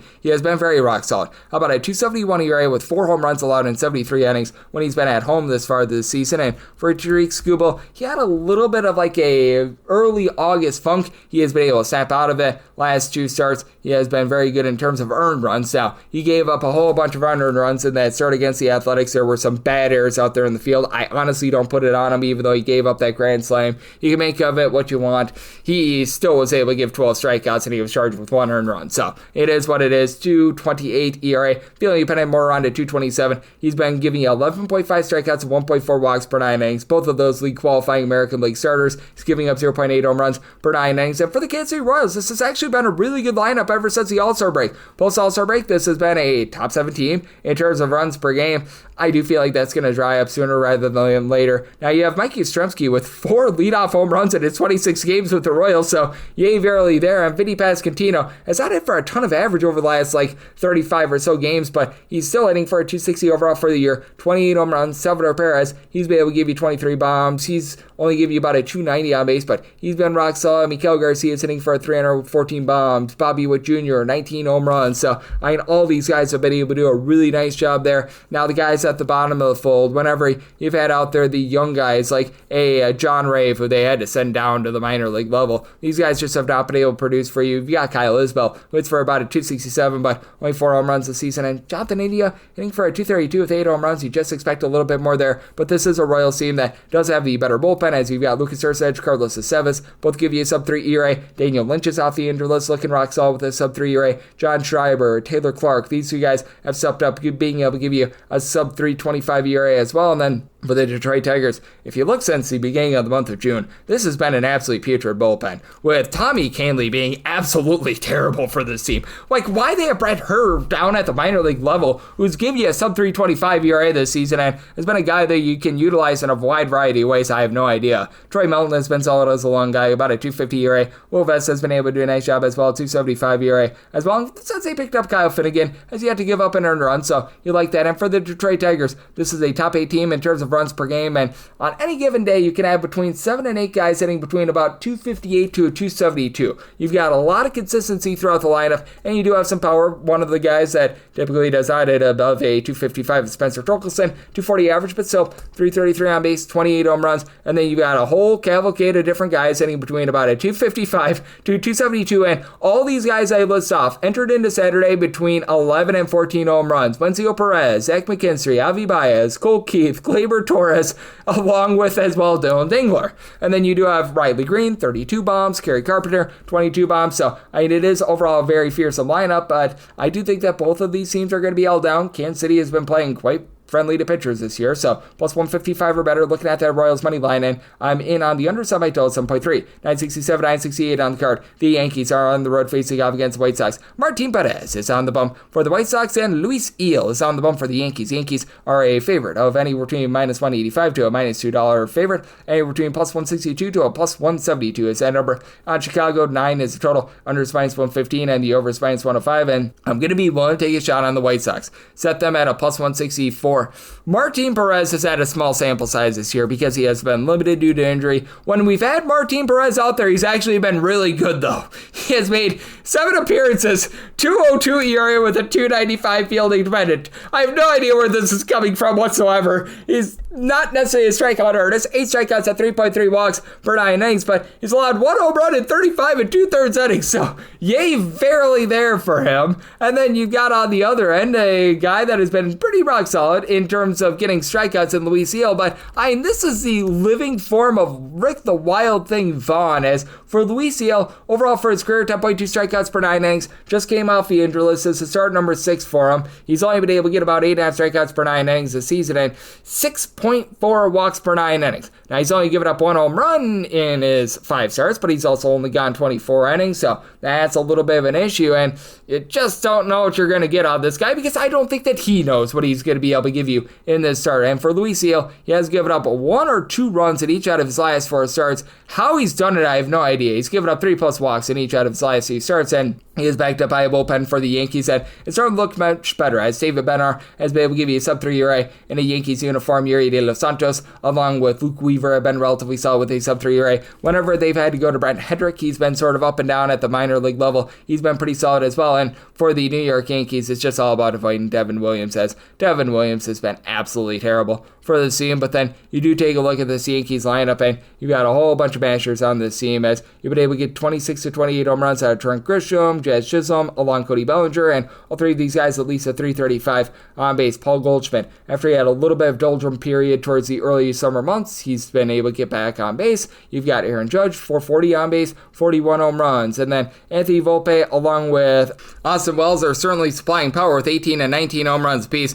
Though both are hitting below 210, both are giving you less than 285 on base. And for the Chicago White Sox, this team has actually been surprisingly good with their offense ever since the All-Star break. If you look post-All-Star break, this has actually been a top 10 team in terms of run production, but I just don't think that this is going to be very long-lasting, especially when your top home run hitter is Lennon Sosa, which, I mean, shout out to him. He's hitting darn near 270 with 17 home runs. And then you got a quartet of guys between 14 and 15 home runs: Miguel Vargas, Colson Montgomery, Andrew Benintendi, Luis Robert, and every one of these guys is currently hitting at 234 or lower. The only guy with really above a 300 on base is Miguel Vargas, right around about a 315, so that's an issue. Josh Rojas has been an issue, hitting below the Bedos line of a 200. Mike Tauchman has given you about 365 on base, and then Kyle Teagle, Edgar Quiero, both of these guys hitting above a 275 has been pretty rock solid. And for the White Sox, the long relievers have been solid, the short relievers have been awful, as you've got the likes of a Tyler Gilbert, Brandon Iser, Jordan Leisure posting up above a 4 ERA, but Wilkman Gonzalez has been able to give you about a 240 ERA. Dan Altavilla was solid before hitting the injured list, and Mike Vasil has been able to give you about a 255 ERA. He's actually thrown 89 innings as far as the season, so he's been able to do a good job there. Do think that for the White Sox, they get a relatively good start out of Martin Perez, and I do think that this is going to be a little bit of a lower scoring game. I think that the White Sox offense comes back to earth. Some might tell it at 8.2, so here at the 9, I'm going to be in on the under, and I do like the White Sox at a plus 165 or better on the money line. 969, 970 on the card. You've got the Athletics playing us the Walker, Texas Rangers. Jacob deGrom is on the bump for the Rangers, and JT Ginn-Juice goes for the Athletics. The Athletics are anywhere between plus 120 to plus 138 underdogs, and between minus 148 to minus 157. Then over on Texas, 9.5 to 10 is the total. On the 10, under is minus 115, the over is minus 105. On the 9.5, over is minus 120, and the under is even. And for the Rangers, I did set their money line price at a minus 161. If you're willing to lay a run half with the Texas Rangers, obviously you have to utilize the old FanDuel opener. Right now, we're finding that at a minus 110, and I would be willing to go up to a minus 110 on this run line. I don't want to go any further than a minus 110, but I'm going to be willing to do so because things just get harebrained and crazy out there in Sacramento. And JT Ginn, well, he's been giving the other opponent some juice, as he's been posting up a 4.96 ERA thus far this season, fielding dependent more around about a 4.79. He is getting 10.2 strikeouts per 9 innings, but also 1.9 home runs allowed per 9 innings, 3+ runs allowed in 4 of his last 5 starts, so that's been a little bit less than tremendous. And JT Ginn, just like so many of these pitchers for the Sacramento A's, well, they have struggled whenever they have pitched in Sacramento. As for JT Ginn, 6.48 ERA at home, and at home he is giving up over 2.5 home runs per 9 innings, so that's been a little bit less than tremendous. And for our good friend and Mr. Jacob deGrom, he has fallen on some tough times recently, as he has given up 3+ earned runs in now 3 out of his last 5 starts. Last 2 starts were a little bit better though, and for deGrom, he's still getting 9.5 strikeouts at 2 walks per 9 innings, only allowing 1.2 bombs per 9, 2.79 ERA. Does have to face off against an Athletics team that has been in the top 6 in all of baseball with regards to run production ever since the All-Star break, as you've got a quartet of guys who have really been able to carry the team with at least 23 home runs apiece, and all 4 of these guys have been able to hit at least a 264. Shea Langeliers has led the way with 29 home runs, and then Nick Kurtz, 400 on base, 27 home runs. Brent Rooker, 26 home runs, 270 average. Tyler Soderstrom, 270 average, 23 home runs, and JJ Bleday has been really struggling as the bottom lineup in general. Guys like JJ Bleday, the wrong Max Muncy, guys like this hitting at 220 or lower, that's been a little bit of an issue. And you've had Denzel Clark hit the injured list, but Darnell Hernandez, small sample size, 320 on base. The big issue that you've got for the Athletics is the overall pitching of this team. As man, this bullpen is in the bottom 5 of the big leagues in terms of ERA. Likes of Mitch Spence, Ben Bowden, Grant Holman, Tyler Ferguson, Osvaldo Bido, they're now having to utilize as a starter again. All with a ERA above a 4.15. You have Michael Kelly along Sean Newcomb, be relatively rock solid. Both of these guys have been able to give you sub 350 ERA. And then on the other end for the Texas Rangers, this continues to be a top 7 team with regards to bullpen ERA. We have had Robert Garcia have a little bit of a doldrum period recently, but Jacob Latzer utilizing a little bit more as a long guy in some bullpen games. He, Hobie Milner, Sharon Armstrong, Cole Winn, these guys have been able to give you a sub 325 ERA. And for the Rangers, since the beginning of the month of July, the team is averaging darn near 4.8 runs per game. Corey Seager has been dealing with a few minor ailments, and he's probably going to be hitting the injured list, so that's not great to say the least, especially with Evan Carter being out of the fold. But Adolis Garcia, he's flying power with 18 home runs. No on base whatsoever. He and Marcus Semien both hitting about a 230, and Semien, he's been dealing with his injuries as well. But that said, you've been able to have Wyatt Langford really step up for the team. 345 on base. He's up to 19 home runs. You've had Kyle Higashioka hit above a 300 since the beginning of the month of July. Jonah Heim is really not giving you too much, but now you're starting to get a little bit more out of the Joshes, Josh Smith along Josh Young, have been able to find a way to be able to get on base, and I do think that for Texas, they're able to get a good start out of Jacob deGrom and get to JT Ginn. Did sub by total 9.2. This is a little bit of a hampered Rangers lineup, so I'm going to be in on the under, and at a minus 110 or better, want to lay that run line. 971, 972 on the card. The Slam Diego Padres are on the road. They're facing off against the Minnesota Twins, as we do know that it's going to be Joe Ryan on the bump for the Twins, and it is currently all to be determined on the bump for the San Diego Padres. That is why this game is off the board. Now, if you look at the initial openers, we were seeing Randy Vasquez a little bit before. As of right now, I am seeing Kyle Hart as well, and it would be sort of in the same neighborhood if you get Vasquez or Kyle Hart, where I'd be setting the Twins in that neighborhood about a minus 135 to a minus 140 on the money line. Would need to right around about a plus 135 to a plus 140 to take shot on the Padres. And then whether it is Hart or Vasquez, in at for less, looking at the over on 9 or higher to the under. Vasquez will be a little bit of an upgrade because he does give up right around about 4.5 walks per 9 innings. He's only getting 5.5 strikeouts per 9, but he's done a good job of mitigating hard contact, and somehow, some way, he pulls his Houdini act and seemingly every start to be able to get out of things. And then for Kyle Hart, right now he's rocking a 5.29 ERA. Last few appearances have not been bad, but those were all coming out of the bullpen. As a starter, he's got an ERA above a 5.50. He's been giving up 2.2 home runs per 9 innings, so that's been less than savory. What you're really banking on here for the Padres, whether you're getting Hart, whether you're getting Vasquez, or you're getting door number 3 altogether, is you're banking on this bullpen. And this bullpen has been number 1 in all of baseball in terms of their ERA. You've had a few guys that have been acting up a little bit recently. Jeremiah Estrada now is a north of 3.25 ERA, but so have likes of Jason Adam, Adrian Morejon, along with as well David Morgan being able to give you a sub 3 ERA. Robert Suarez has blown a few games, but he's still giving you about a 3.05 ERA. And then for the San Diego Padres, this is a lineup that has been really without a lot of power this year. They're in the bottom 5 of the big leagues in terms of home runs on a per at-bat basis. They do trade for a pair of guys from the Orioles and Ramon Laureano, along with Ryan O'Hearn, who are both give you above a 340 on base. Laureano up to 20 home runs overall this season, and then Gavin Sheets, Fernando Tatis Jr., 18 home runs apiece, both hitting at 265. Tatis 370 on base. Manny Machado 345 on base with 21 home runs. Luis Arias, just expect a little bit more than an average of a 285 with him. That's just the lofty expectations that he sets for himself. The catcher spot has been relatively rough for the team, but they have brought in Freddie Fermin. He's been able to move the line just a little bit more for the team. And Jake Cronenworth up to about 365 on base. And for the Minnesota Twins, Joe Ryan has really been the saving grace of this team, because Joe Ryan has gone out there and he has done his job in every single start. He's giving up darn near 2 walks per 9 innings. His strikeouts per 9 rate is hovering right around about a 10. And for Joe Ryan, he's got a 3.22 ERA. Fielding dependent is very much in line with that. He has given up the deep ball a little bit, giving up closer to about 1.3 home runs per 9 innings, but all in all, he's been able to do his part, and Byron Buxton has been able to do his part as well. About a 330 on base with 27 home runs. You do have Trevor Larnach, Brooks Lee, both give you about a 245 average with a combined 30 home runs, so these two guys have been relatively solid. And you got power on this team. Matt Wallner is up to 20 home runs, but he's also hitting at 215 with a 322 on base. You've also had Cody Clemens supply 14 home runs in less than 260 at-bats, but 217 average with a less than 285 on base. base. Lucas Shield has been very good, hitting for north of a 400 on base in his first 100 bats, but Deshaun Kersey has not been able to give you too much of anything whatsoever, so it's been up, down, all around. Mickey Glasper has not been great for this team as well, so it makes things very interesting, especially with the Twins completely gutting their bullpen. Like, you just take a look at these guys, and it's not trustworthy to say the least. Justin Topa's down to about a 367 ERA, so yay, verily there, but then you got the likes of Cody Funderburk, Michael Tonkin, Cole Sands, all these guys are posting up above a 385 ERA. Pearson Ewell, they've been trotting out there in long relief. He has not been giving any relief whatsoever, so at a minus 137 or so, I'd be willing to take a shot on the Twins on the money line, plus 139 or better. If you get Hart/Vasquez, we'll be looking there, and then whether it's Vasquez or Hart, I'd be looking at an 8.5 or less to the over, a 9 or higher to the under. 973, 974 on the card. The Rays are on the road against the Washington Nationals. Brad Lord says, oh Lord, to getting another start, and Ian Seymour is on the bump for the Rays. Rays are between minus 129 to minus 137 favorites, plus 112 to plus 120 is that number on Washington. 9 is the total, over and under anywhere between minus 105 to a minus 110, and when it comes to the Nationals, I did set them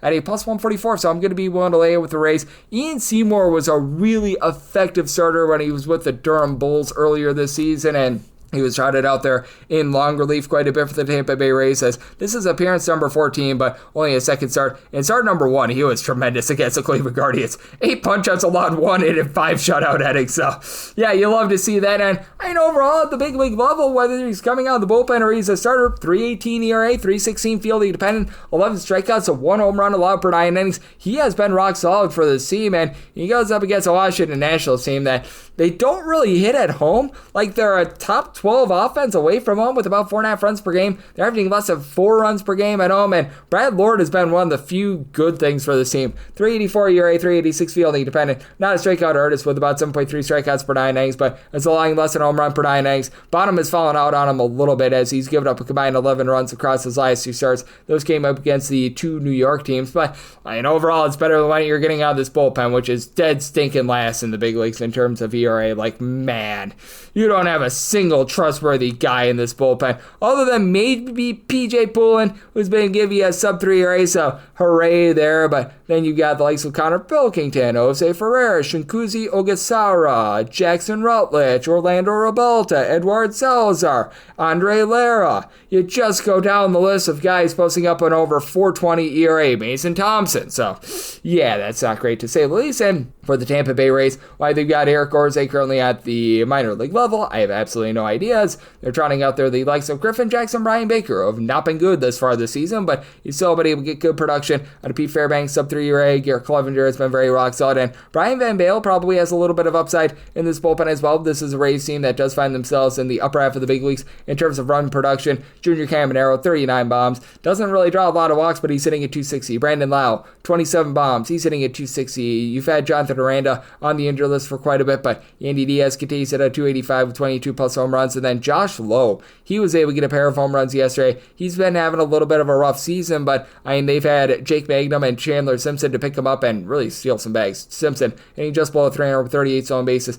Magnum hitting about a 285 with 20 stolen bags, so you do love to be able to see that. And for the Washington Nationals, it is a lineup that, again, they just don't hit the same at home rather than away from home. Josh Bell, since the beginning of the month of July, hitting above a 250. He's up to 16 home runs. CJ Abrams, 17 home runs at hitting at 270, but only 3 of those 17 home runs have come in Washington. James Wood is giving you good wood, 355 on base. He's up to 26 home runs, so that's been solid, but I mean, the young guys like Riley Cruz, Robert Hassel, Brady House, these guys that just have not been able to get on base. I'll give you less than a 290 on base. Andres Chaparro, actually a 300 on base, but hitting at 200. These guys have been a little bit of an issue for you as well. So did set the Rays at a minus 144. I'm going to be willing to lay their money line in. Did something till it at 8.7, as I do think that Ian Seymour gives you a really good start. So like that under and the Rays on the money line. 975, 976 on the card. The Boston Red Sox play host to the Pittsburgh Pirates. Mitch Keller is on the bump for the Buccos, and Lucas Giolito goes for Boston. Boston is a rather sizable favorite, between minus 167 to a minus 181,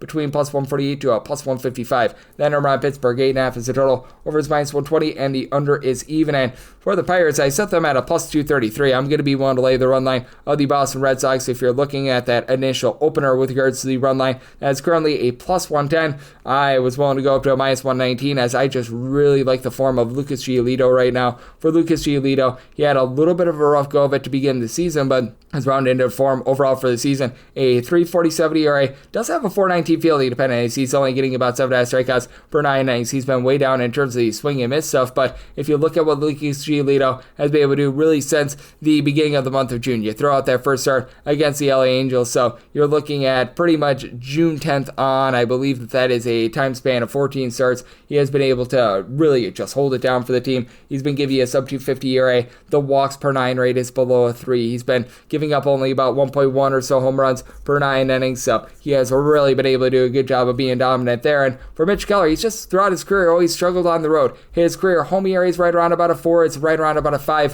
when he is away from home. And for Mitch Keller, he's just not really getting any swings and misses whatsoever. 3+ runs allowed in 4 of his last 5 starts, 7.5 strikeouts per 9 innings. He's only giving up 2.6 walks and 0.9 home runs per 9 innings, so not really beating himself. 4.35 ERA, 3.77 fielding dependent, and for Boston, it was a less than tremendous run for them yesterday, but you know that these guys are going to be back in full force. Weiler Abreu being on the injured list does hurt the team a little bit, but Trevor Story, 21+ home runs. He's a part of just a big, giant list of guys that are hitting between, we're going to call it about a 245 to 260 for the team, as he, Carlos Narvaez, Jaron Duran, along with Ceddanne Rafael, they all just do a nice job move the line, getting on base. Robert Upsider has been hitting closer to about a 270. Alex Bregman continues to give you a 375 on base, and Roman Anthony, not a ton of power, but he's been able to give you a 400 on base. And then for the Pittsburgh Pirates, you've still got only 3 guys on the roster with 8+ home runs this season, albeit they had a nice outburst yesterday. And Spencer Horwitz is starting to move the line, get on base. They DFA a few interesting guys to say the least, but you've got Isaiah Kiner-Falefa, Spencer Horwitz, Nick Gonzalez, all hitting at least a 260 for the team. But then you do have the likes of a Jared Trollo, Oneil Cruz, Alexander Canario, Henry Davis, all these guys hitting a 227 or lower. I will say for Cruz, 19 home runs, and then Andrew McCutcheon double-figure amount of homers, along with Brian Reynolds as well. And for the Pirates, this is not a great bullpen. This is not a terrible bullpen, which they now have Mike Burrows coming out of the bullpen, which I think that that's relatively intriguing to say the least, but Dennis Santana along with Isaac Madsen, these guys have been very good in the bullpen. They've been able to give you a sub-3 ERA. Chase Sugar, whenever he's been up there, he's been able to give you about a 350 or so, but he's sort of been up, down, all around for the team, but then you have to rely upon the likes of Kyle Nicholas and company, and that's been a little bit of a roll of the dice for the team. And for the Boston Red Sox, this team continues to be in the top 5 in terms of bullpen ERA. Brandon Bernardino did not necessarily do his part yesterday, but take a look at Aroldis Chapman, and he might be the best closer in all of baseball. A sub-150 ERA is getting darn near 13 strikeouts per 9 innings, but there's a lot of mix and match guys that go with him. Greg Weiser, when he's been up there, Chris Murphy, as he's sort of been up and down from the minors to the majors, Justin Wilson, Garrett Woodlock, all these guys being able to give you a sub-330 ERA has been very rock solid, and I do think that they're going to do a nice job of being able to get to Mitch Keller here. So I did set the Red Sox run line at a -119. I'm going to be willing to lay it, and did set my total at an 8.6. So right now, seeing that 8.5 out there, I'm going to be in on the over. 977, 978 on the card. The Milwaukee Brewers are on the road against the Toronto Blue Jays. Matt Scherzer goes for the Jays. Brandon Woodruff is on the bump for the Brewers. 8.5 is the total. Over and under both at -110. For the Jays, they're between -115 to -123 favorites. Even money to +107 is that number on the Brewers, and I made the Brewers a -125 favorite. I'm going to be willing to lay the money line for Max Scherzer. It just feels like we know what he is at this point. He's going to go out there, probably give you like 5 1/3 innings and give up 3 runs. Not a like a lot more, not a like a lot less. And Max Scherzer is really getting burnt by the deep ball. 3.82 ERA, but a 4.65 fielding dependent, giving up 1.8 home runs per 9 innings. Woodruff has been pretty consistent since coming off the injury list. He has given up a little bit too much of the deep ball himself, 1.5 home runs allowed per 9 innings, but 11.5 strikeouts per 9 innings. His main 9 starts, 3 runs or fewer allowed in 8 of them, and is supported by a Brewers lineup that can erupt at any time. We saw that on full display in the 9th inning yesterday, and for the Milwaukee Brewers, 5.6 runs per game away from home, number 1 in all baseball, and they've only got 2 healthy players with above 15 home runs this season. Jackson Trio just comes off the injury list. He goes deep in the 9th inning yesterday. He's not necessarily hitting for a lot of on base, but he's been able to hit for a 278 average, and then Christian Yelich, 27 bombs. He's been able to give you 350 on base, and that's just the modicum of this team, and that's a hallmark of them,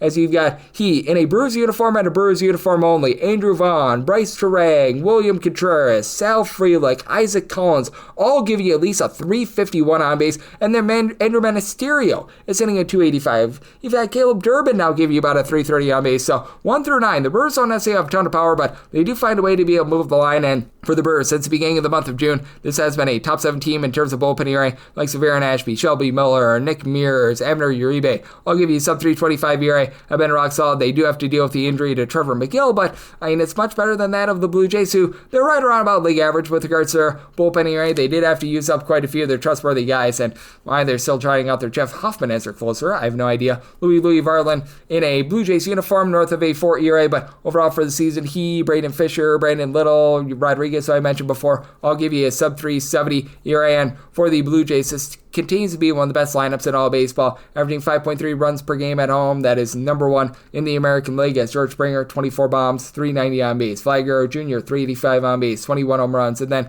you've got Bo Bichette hitting above a 300 with his 16 home runs. Addison Barger's up to 18 home runs. Dalton Varsho, not aiming for any average, but he's getting a home run every 11 at-bats. 15 home runs and 164 at-bats, only about a 280 on base, but he'll certainly take that. Davis Schneider has been able to give you 10 bombs and less than 150 at-bats as well. So these guys have been able to do a pretty rock solid job. I do think that the Blue Jays get to Woodruff a little bit, but I think that he holds up here, and I do think that the Brewers offense is doing for a little bit of regression. I did set my total at an 8.1 here at the 8.5. I'm in on the under, but I feel like the Blue Jays should be the underdog in this spot. Set the Brewers at a minus 125, so I'm going to be willing to lay that money line and wrap things up with 979, 980 on the board. The Orioles are on the road against the San Francisco Giants. Justin Verlander goes for the Giants, and Tomoyuki Sugano is on the bump for Baltimore. 8 is the total, over and under both at minus 110, plus 108 to a plus 117 is that number on Baltimore, and between a minus 127 to a minus 132 is that number on San Francisco, and at a plus 118 or higher, I'm going to be willing to take a shot on the Orioles. I do think that when we get more numbers up on the board, we should be able to find like a plus 120 or so, and that would put me in on the Baltimore Orioles. Now, for Justin Verlander, I actually do believe that he's a little bit better than what the ERA would indicate. He's had a few rough starts recently, but for Verlander, finally caught that second win of the season, as overall for the campaign, 4.47 ERA, but he's really not beating himself. He's giving up 3 walks per 9 innings. He's giving up 0.9 home runs per 9. Obviously, the swing and miss stuff is just not what it once was, as he's only getting about 8 strikeouts per 9 innings, but he's also backed up by a bullpen that is number 2 in the big leagues in terms of their bullpen ERA. You've got Randy Rodriguez still giving you a sub 2 ERA. Now, they do have on the injured list a guy in Eric Miller who's been rock solid, and then obviously you trade away Camilo Duvall, Tyler Rogers, that hurts you, but still they've been able to do a nice job with Carson Seymour and guys like this being able to mix and match, and I do think that for Verlander, he's doing for a little bit of positivity with that 381 fielded pen, and meanwhile, if you take a look at Sugano, he is very much a pitcher contact guy. For Tomoyuki Sugano, 4.06 ERA, fielded pennant is more in the neighborhood of a 4.87 because he has given up quite a bit of hard contact this year. He has given up 1.5 home runs per 9 innings, but that said, he's been able to do a nice job in terms of not beating himself, only about 2.2 walks allowed per 9 innings, now only about 6 strikeouts per 9, and he is hurt by a bullpen that has been awful, to say the least, as right now you've got a bullpen that is in the bottom 6 in the big leagues in terms of bullpen ERA. The likes of Yanier Cano, Grant Wolfram, Corbin Martin posting up above a 3 ERA has been an issue. Uncle Rico Garcia has not been too bad in this bullpen, but Felix Bautista currently being on the injured list, that has been obviously not great for this team, to say the least. And for the Orioles, this team is actually dead last in the American League in terms of run production and runs per game when they are away from home. You just have not been able to get the same production out of these guys when they have been away from Baltimore. Now, you do have Jackson Holliday. He's been able to supply 15 home runs, only now at 245. He's been a little bit cold recently for the team, but what is really hurting this team is the recent injuries that they have been suffering. Tyler O'Neill wasn't doing a whole heck of a lot for the team, but he and Jordan Westberg hitting the injured list, that was not necessarily too amazing. You do have Connor Henderson, who's been a main constant for the team, as he's currently supplying 16 home runs, hitting about a 275, and in a very small sample size, Dylan Beavers has been able to 300. I know that they're very high on Samuel Basallo. He hasn't necessarily been that great filling in for the injured Adley Rushman, but there's a lot of upside with him as well. And then for the San Francisco Giants, this team has been last in the National League in terms of run scoring themselves when they've been at home, mainly because Oracle Park is one of the most pitcher-friendly ballparks in all baseball. Willie Adames had a multi-home run game a few days ago, but he's been hitting below the Bedell's line of 200 over his last 3 games, and overall for the season hitting just a 230, but he does have those 24 home runs. Rafael Devers has been a little bit better recently. I mean, if you look at the overall season numbers, he's been able to give you for the season 27 home runs, but I mean, the Giants, I'm sure that they were thinking thinking he would give you a bit more than a 245 average and 12 home runs in his first 63 games. And then you've been able to have Eloy Ramos give you about a 345 on base. He's up to 16 bombs. Matt Chapman, he's not really hitting for average at a 232, but he's up to 18 home runs. And then Jungle Lee has been able to figure it out. But these guys like the catcher spot, Luis Matos, when he's been out there, Tyler Fitzgerald, who's been dealing with injuries, these guys have been hitting at 230 or lower. That's been a little bit of an issue. So circumstance where if I can get a plus 118 or higher with the Orioles, I'm going to be willing to take a shot on the money line. And I do think that the ball is going to be in play quite a bit. I know that's a pitcher-friendly ballpark, but semi-tell it at 8.4. I'm going to be willing to take a shot on the over, and that'll wrap things up for the Sunday edition of the Baseball Betting Show, now part of the VSiN family of podcasts. Big thanks to Matt Josephs, Mid-Major Matt, for joining me in the last segment. If you do like hearing from this fine podcast, Baseball Betting Show, you're able to subscribe wherever your podcasts, Apple Podcasts, Google Play, Spotify, Stitcher, and TuneIn. If you have a question, comment, segment idea, what have you for this podcast, you do have one of two ways to be able to fire those in. First one is my Twitter/X timeline at gunit_81. Keep in mind, letters EM, they mean does not matter, so as per usual, please do send these into the timeline. And the other way is via an Apple Podcast review. If you rate this podcast 5 stars, it is very much appreciated. From there, you're able to fire in whatever you'd like to hear from this podcast via that 5-star review. Coming at you guys every single day on this podcast throughout the baseball regular season into the postseason. So I'll be back with you once again tomorrow. Thank you.